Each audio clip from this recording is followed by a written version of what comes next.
ननद जी, आपको बहू रखने नहीं आती। सुमित्रा जी अपने भरे पूरे परिवार के साथ सुमित्रा निवास में रहती है। उनके अलावा परिवार में पति शैलेश जी, 3 बेटियां और 1 बेटा है, जिसमें 2 बेटियों की शादी हो चुकी है। इसके अलावा उनकी 2 ननदें हैं जो आती जाती रहती है। सुमित्रा जी का अपने ननदों के साथ बहुत प्रेम भरा संबंध है, क्योंकि उनका स्वभाव ही बहुत सरल और सौम्य है। दोनों ननदों के बेटों के ब्याह हो चुके हैं।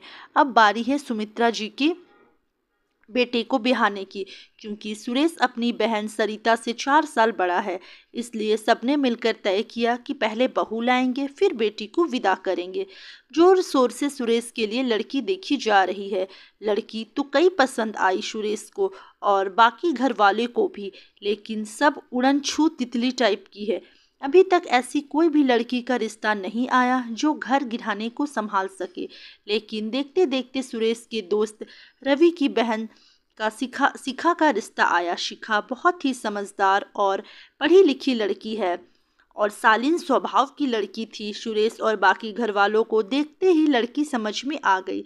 खूब धूमधाम से और गाजे बाजे के साथ शादी तय हो गई। लड़की वाले और लड़के वाले दोनों ने जमकर खर्चा किया।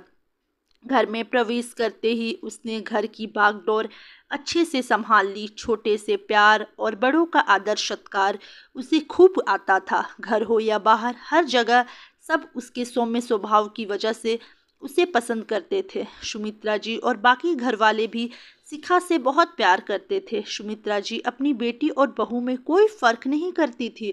बस उनका यही कहना था कि बहू, तुम कपड़े जो भी पहनो, पर जब भी तुम अपने ससुर जी के सामने आओ थोड़ा दुपट्टा डाल लेना। बाकी उसे हर कपड़े पहनने की छूट थी। उसे भी इसमें कोई समस्या नहीं थी। सुमित्रा जी के नंदे जब भी घर पर आती, गेट पर ही शिखा उनके चरण स्पर्श कर उनका आशीर्वाद लेती और उनके पसंद का खाना बनाकर अपनी बुआ सास का खूब आदर सत्कार करती। शिखा जैसी गुणी और संस्कारी बहू, संस्कारी लड़की को देखकर दोनों नंदे कहती, भाभी तुम्हारे तो भाग्य खुल गए, हीरे जैसी बहू मिली है, इतनी संस्कारी और समझदार बहू आई है। और एक हमारी बहू को देखो, किसी के आने से खाना बनाना तो दूर, खुश होना भी नहीं जानती। चरण स्पर्श के लिए भी 4 बार बोलो तब कहीं मुंह बनाकर चरण स्पर्श करती है। और तो और हमारे साथ भी उनका व्यवहार अच्छा व्यवहार नहीं करती है। तब सुमित्रा जी ने कहा, दीदी, अगर बहू को बेटी समझेंगे तभी बहू भी आपको माँ समझेगी, लेकिन अगर आप उसमें और अपनी बेटी में फ़र्क कीजिएगा समझोगे तो फिर वो कहाँ दिल से आपको अपनाएगी। मैं ये नहीं कहती कि फ़र्क मत करो, लेकिन रत्ती भर फ़र्क और ज़मीन और आसमान का फ़र्क में अंतर है। बस यही फ़र्क है आपकी और मेरी सोच में। ननद जी, आपको बहू रखनी नहीं आती है। आपने तो बहू के घर में कदम रखा ही नहीं और उसे फरमान सुना दिया कि तुम साड़ी के अलावा और कोई परिधान नहीं पहन सकती। नाइटी तुम्हें सिर्फ अपने कमरे में ही पहननी है। रसोई में तुम्हें नहाकर ही जाना है। घर में जो सब पसंद करते हैं वही खाना बनेगा, तुम्हें उसी में एडजस्ट करना पड़ेगा, वगैरह वगैरह। अब आप ही बताइए दीदी, जिसे आप बहू बनाकर लाई है उसे पिंजरे में कैद करके रखना चाहोगी तो बेचारी कैसे अपना जीवन काटेगी। जैसे हम अपनी बेटियों को उड़ने के लिए पर देते हैं, उन्हें भी हमें पर देने होंगे, वरना उन्हें हमारे दाकियानूशी विचारों से घुटन महसूस होगी और चिढ़ हो जाएगी। बाकी वो जो मर्जी बनाए खाए, इसमें मुझे और बाकी घर वालों को कोई समस्या नहीं है। दीदी, जब हम बहुओं को छूट देते हैं तो वो भी हमारी छूट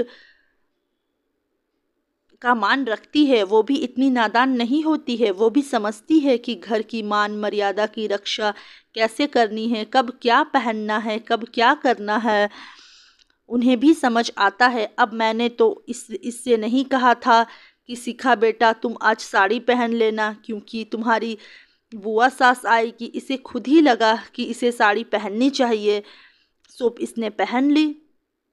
ये तो एक उदाहरण दिया है मैंने। ऐसे ही हर स्थिति में अपने आप को ढाल लेती है। बस ज़रूरत है थोड़े से प्यार की।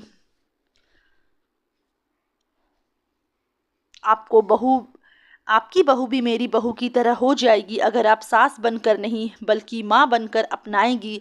आशा करती हूँ दीदी आप लोगों को मेरी बात समझ में आ गई होगी। तब दोनों नंदों ने कहा, हाँ भाभी, आपकी बात अच्छी तरह से समझ में आ गई है। हमारी आंखें खोलने के लिए धन्यवाद भाभी। दोस्तों, ये अक्सर प्राय हर घरों में होता है कि सास बहू से उम्मीद करती है कि वो संस्कारी, गुणी और सबका कहना मानने वाली हो। उसकी हर बात को चाहे गलत हो या फिर सही हो, सर झुकाकर स्वीकार कर ले। लेकिन वो अपने में रत्ती भर बदलाव नहीं लाना चाहती है। बेटी और बहू दोनों को अलग नज़र से देखती है, तो बहू भी सास को क्यों माँ समझेगी। अगर सास प्यार से कुछ अपने में बदलाव लाएगी तो बहू भी अपने आप उस सांचे में ढल जाएगी। तो दोस्तों, अगर आप लोग को ये छोटी सी कहानी अच्छी लगी होगी तो वीडियो को एक लाइक ज़रूर कर दें, और चैनल पर नए आए हो तो चैनल को सब्सक्राइब करना बिल्कुल भी ना भूलें। इससे आपको रोज़ाना अच्छी अच्छी फैमिली कहानी, पारिवारिक कहानी, शिक्षाप्रद कहानी, मोटिवेशनल कहानी और इमोशनल कहानी सुनने को हम हर दिन मिलेगी। तो चलिए मिलते हैं नेक्स्ट कहानी पे, तब तक के लिए bye bye, take care, thanks for watching.